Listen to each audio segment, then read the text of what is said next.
Hey, Teminile. Hello, you're Mostly. I'm still reporting live at Oodua Award. Yeah, I have my mommy, my beautiful mommy. Oluwa Iyalaje. Mommy, ẹ jọ̀ọ́ ẹ bá mi dárúkọ yín fún gbogbo àwọn ojú tó ń wò yín fún àǹfààní àwọn tí ó mọ̀.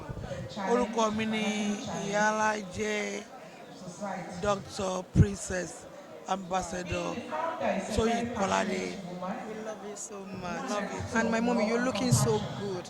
You look so beautiful. You look so gorgeous. Mommy, ẹ jọ̀ọ́ mo fẹ́ kẹ́ sọ nípa Oodua Award. Oodua Award ni award tá a máa ń ṣe lọ́dọọdún tí bẹ́ẹ̀ de kábíyèsí bá kú 2 days or 1 day. We use it to appreciate kábíyèsí. We used to appreciate God in kábíyèsí life. And this is Oodua Award to appreciate people what they are doing in Yoruba land, not only Yoruba land, especially from nationwide, especially from diaspora. So we love them, we like them, may God Almighty continue to be with them. Amen. This is a very special award all over the world. Oodua Award is special award. No one like Oodua Award. Yes, this is from Oodua, from ile ife, the source, from the source.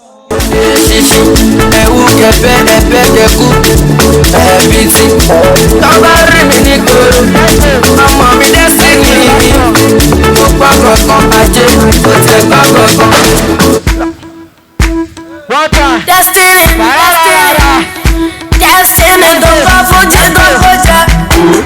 Okay, yo, I got any wow, ole barao, I tell you yo, I love me baby lo, ya pariwo bi awilo, come on.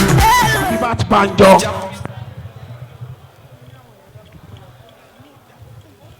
Ẹ bá pàtẹ́wọ́ fún Dr. Abibat Banjo, ọmọ bàbá wa Kollington Àyìnlá.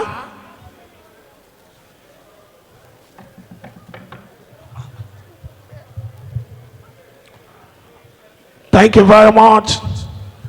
Ẹ̀yin mẹ́tẹ̀ẹ̀ta yẹn ẹ máa wá sọ̀kalẹ̀ ẹ máa lọ sọ́dọ̀ bàbá kábíyèsí láti lọ ya fọ́tò lẹ́yọ kọ̀ọ̀kan. Ìyàwó Afọlá, when they were young and they've been doing a lot of things and changing minds with their musical prowess. Please, ladies and gentlemen, put your hands for glorious twins. Glorious twins. Ẹ ṣeun. Oya, Dr. Abibat Banjo, ẹ máa lọ sọ́dọ̀ kábíyèsí. Glorious twins. MX photograph. MX photograph.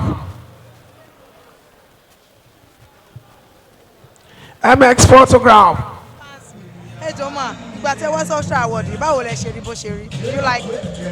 Yeah, I feel it's well organized. More like what she organized and I'm kind of enjoying it.